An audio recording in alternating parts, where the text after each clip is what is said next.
materi kali ini merupakan lanjutan dari minggu lalu seperti itu. Dimana untuk kali ini kita akan membahas tentang keseimbangan pasar, karena kemarin kan sudah kita membahas tentang permintaan dan penawaran tuh. Nah, sekarang kita akan lanjut membahas topik lanjutannya itu adalah keseimbangan pasar dan bagaimana intervensi dari pemerintah terhadap mekanisme pasar yang ada dalam hal ini adalah dalam lingkup Indonesia. Oke, teman-teman, untuk keseimbangan pasar namanya seimbang, balance, yang artinya tidak berat sebelah. Nah, untuk keseimbangan pasar ini, teman-teman, merupakan sebuah kejadian atau sebuah fenomena di mana D atau demand dan supply, permintaan dan penawaran itu merupakan kekuatan pasar yang dapat membentuk harga dalam pasar bersaing. Jadi, dan yang pasar yang akan mengalami keseimbangan ini jika kuantitas barang yang diminta sama dengan kuantitas barang yang ditawarkan dan tidak ada kekuatan internal yang menyebabkan perubahan. Atau bisa dilihat dalam rumus sederhana itu adalah QD, quantity dalam demand itu sama dengan quantity dalam supply. Jumlah permintaan sama dengan penawaran. Nah, harga keseimbangan ini akan terbentuk saat terjadi kesepakatan antara penjual dan pembeli pada tingkat jumlah barang tertentu. Nah, ini nih untuk kurvanya, di mana antara di sini kan ada SQ. Jadi quantity supply, quantity permintaan itu sama dengan quantity penawaran dan permintaan. Saya ketukar ya.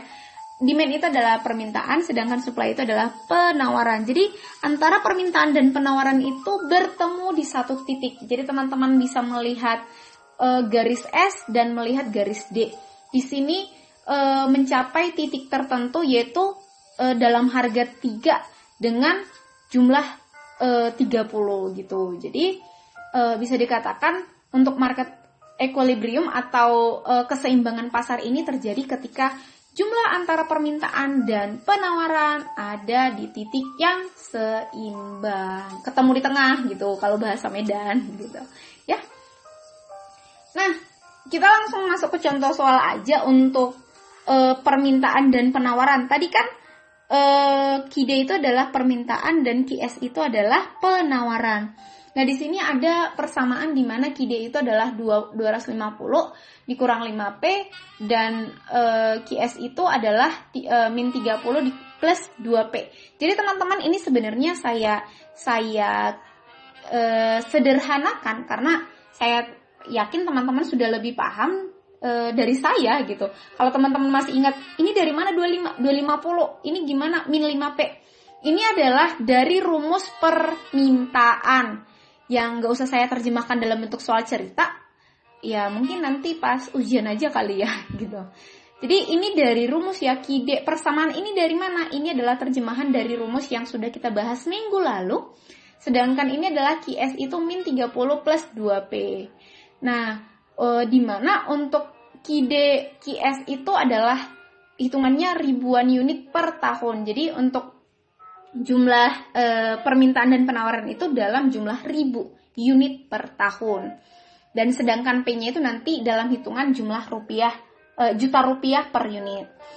Nah, di sini kita diminta untuk mencari harga keseimbangannya dan berapa jumlah titik equilibriumnya nanti.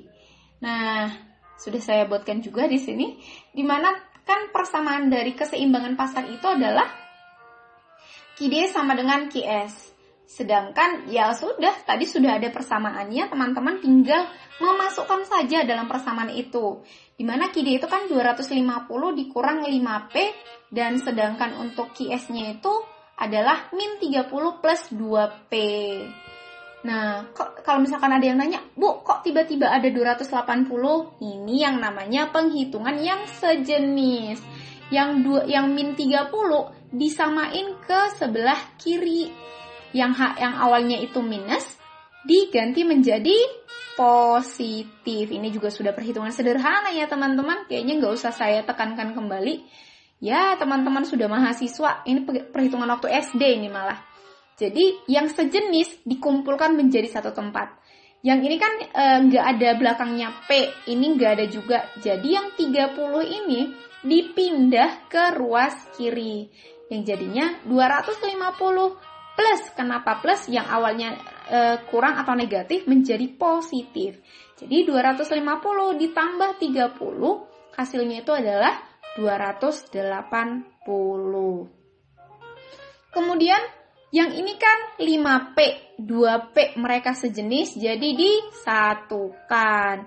Di sini awalnya negatif karena sudah beralih bilik atau beralih tempat, maka dia menjadi positif. Jadi 5P ditambah 2P itu adalah 7P gitu. Nah, untuk menyederhanakan ini nggak tahu lagi. Waduh, kacau kalau misalkan nggak tahu. Ini SD, wes. Ya nggak apa-apa, untuk recall lagi ingatannya. Jadi ini berarti menjadi P sama dengan 280 dibagi 7. Caranya ini aja geser ke bawah, kali silang aja. Kok kali silang? Ini aja diturunkan ke bawah gitu. Jadi 280 per 7 hasilnya adalah 40. Nah, jadi untuk harga keseimbangan adalah 40 juta per unit.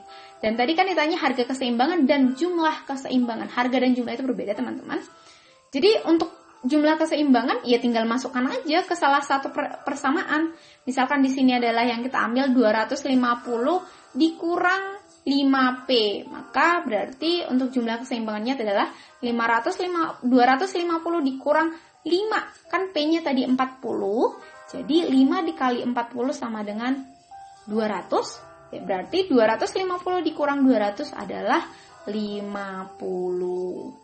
Nah, teman-teman, kalau disederhanakan, keseimbangan yang akan terjadi untuk harga mobil, ya anggap aja ini adalah harga mobil, itu akan berada di titik 40 juta per unit. Dan saat itu jumlah permintaan yang sama dengan jumlah penawaran itu adalah di 50 unit per tahun.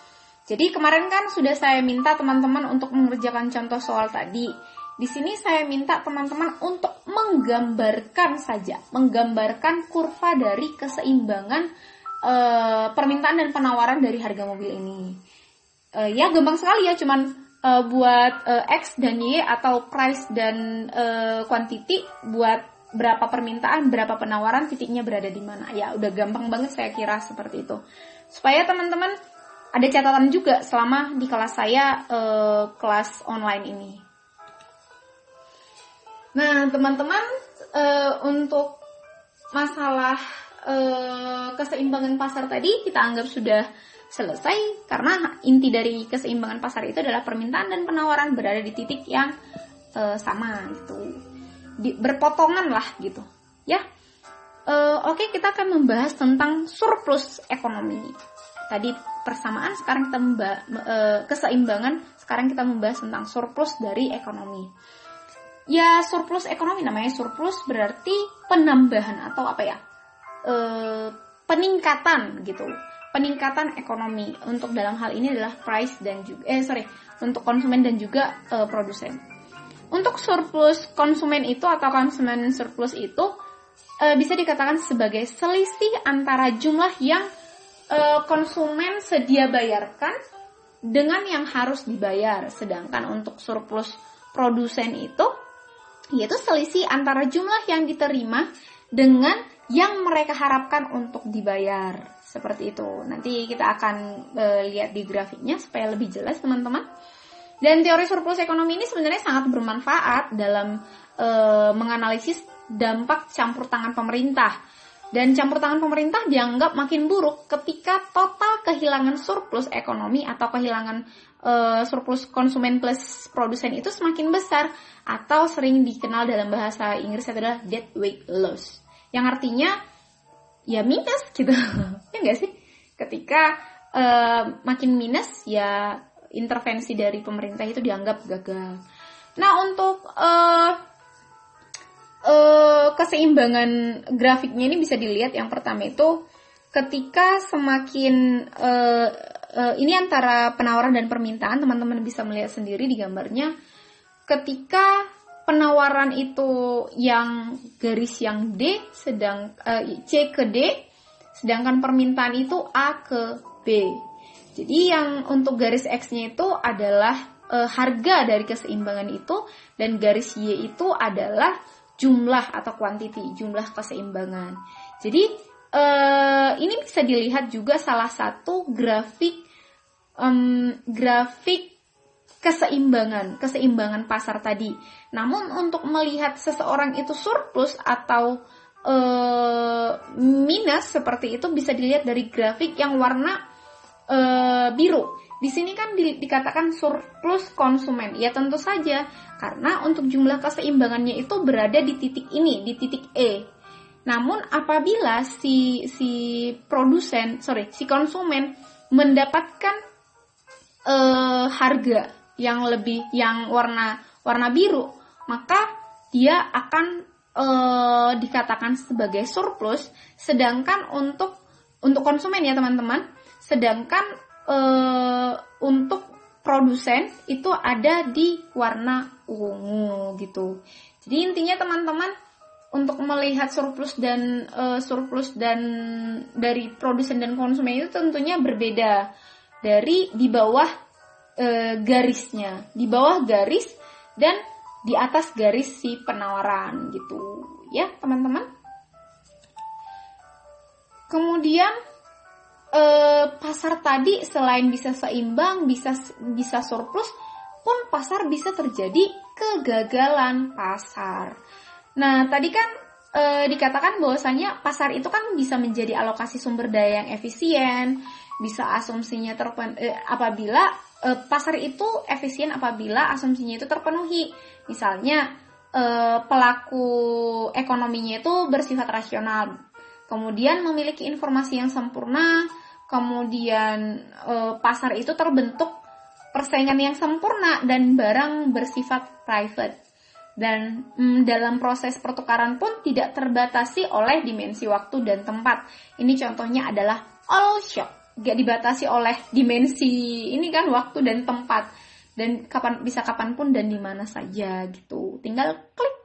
Nah, namun teman-teman, dalam kejadian kegagalan pasar ini bisa terjadi apabila misalkan nih informasi itu nggak sempurna, terus ada yang mau monopoli. Monopoli ini contohnya itu gini teman-teman.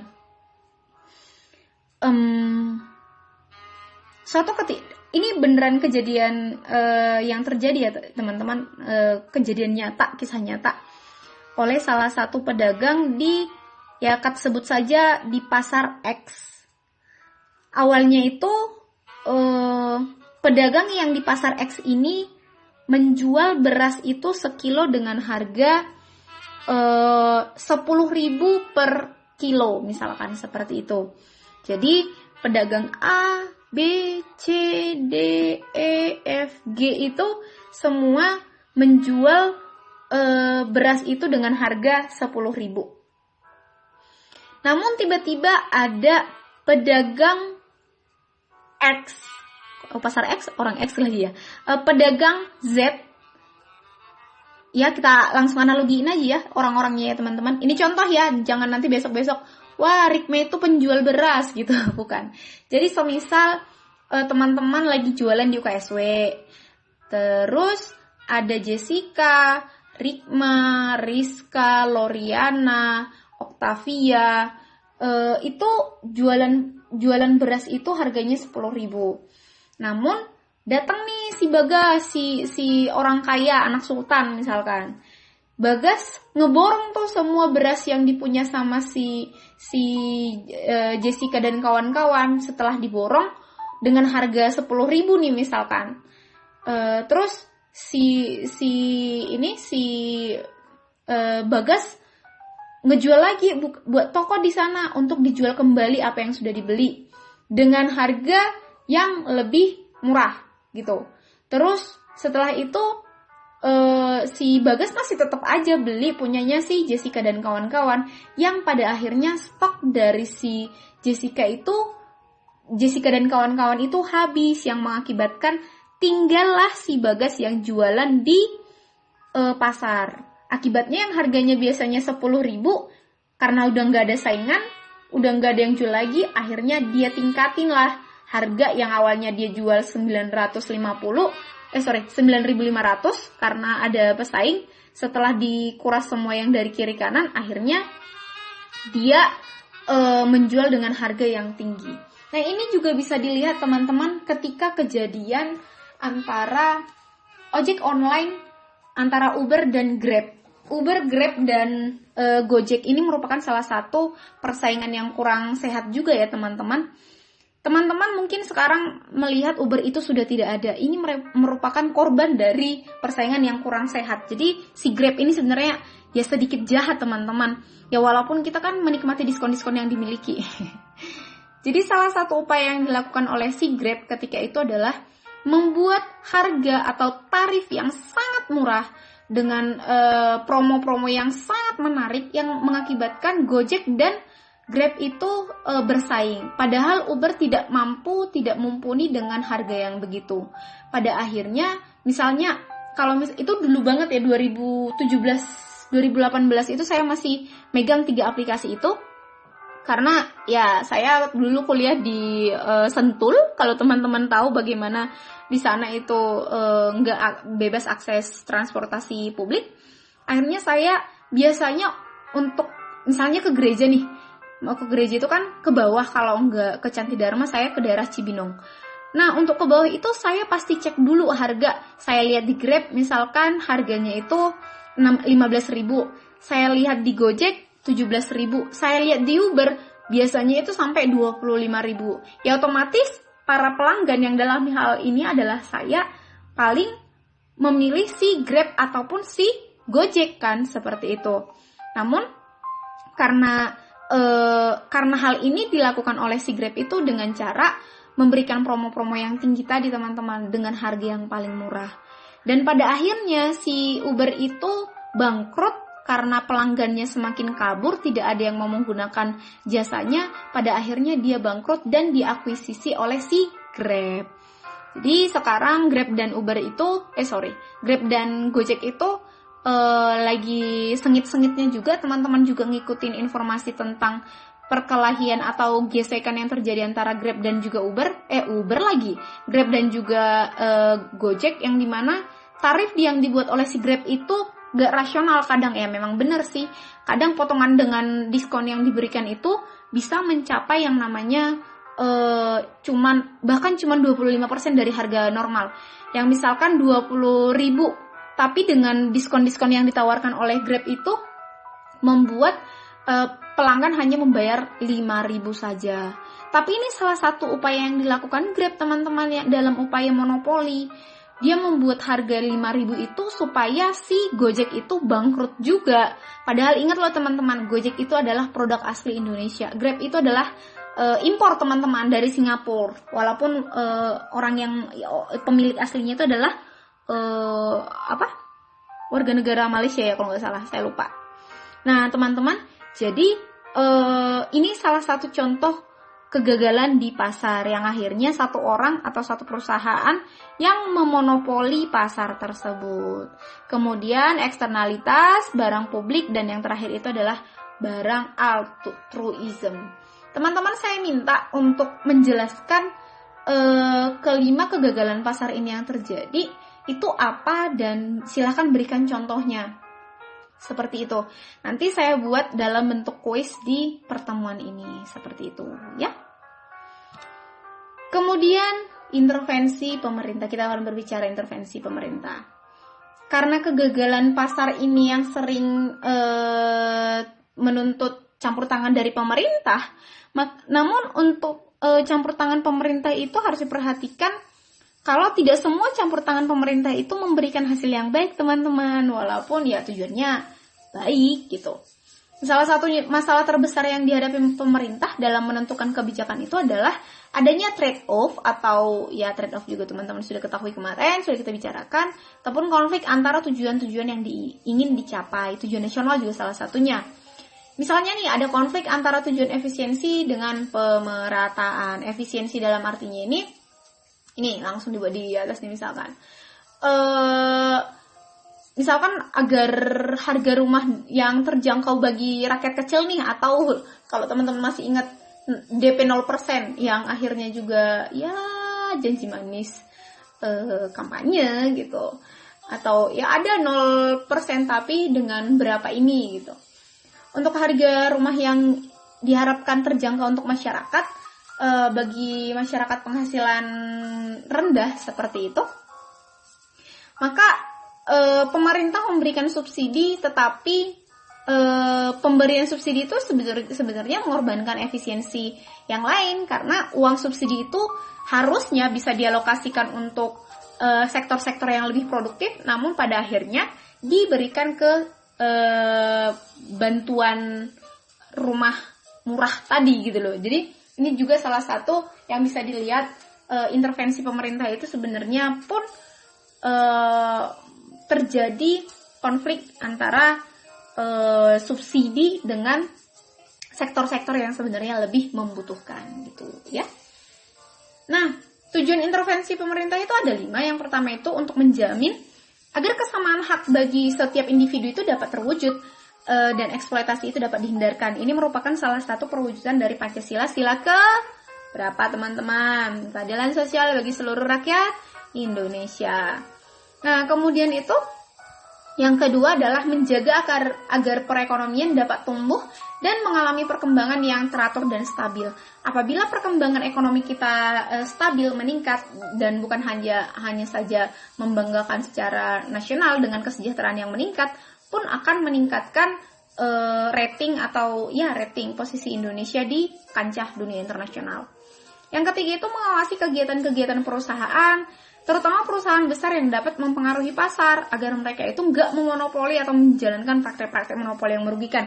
Ini sering terjadi teman-teman, kalau misalkan teman-teman di sini ada yang main saham, biasanya ada satu orang yang ngelihat ada satu saham yang gak gerak-gerak nih, misalkan dari bulan berapa, sebelum kita mengenyampingkan terjadinya corona ya, dari kemarin-kemarin misalkan harganya itu mentok di 2000 misalkan, udah berapa lama ini nggak gerak-gerak, biar bisa dia terlepas dari uang ini, dia sengaja dari grafik ini dia sengaja beli semua saham itu, pura-pura dibeli dengan cara melihat, jadi lilinnya itu kan semakin gede.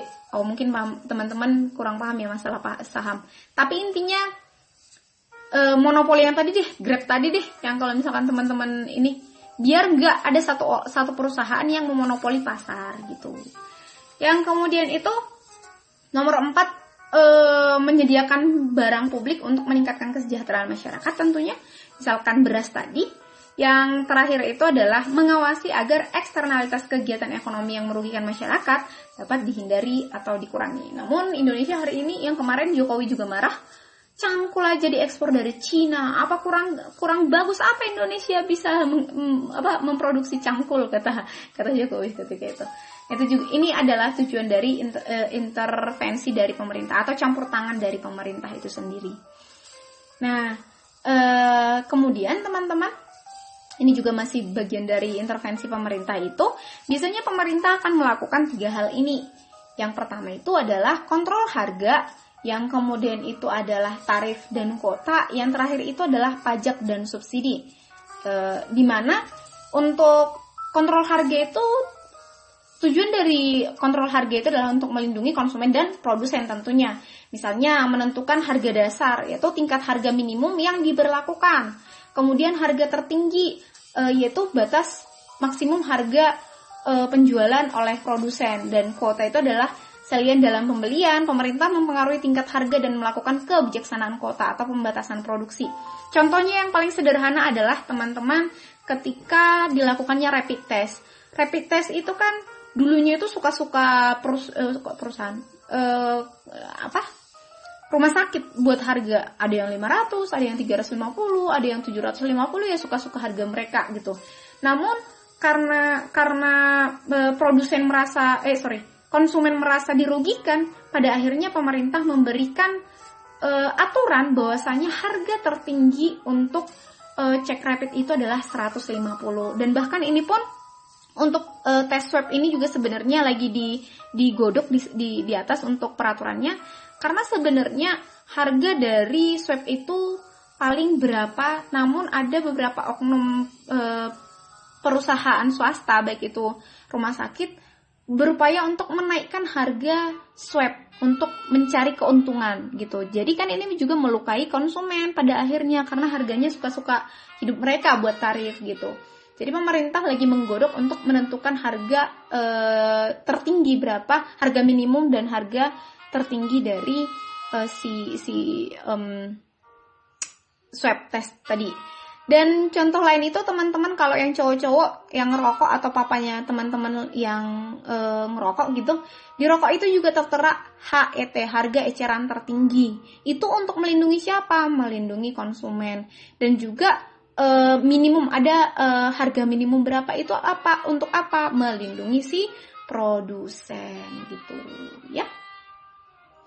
Yang kemudian pajak dan subsidi, di mana pajak di satu sisi itu sebenarnya memberatkan karena mengakibatkan harga menjadi mahal. Misalkan sebuah produk ditambahkan PPN plus 10% misalkan gitu.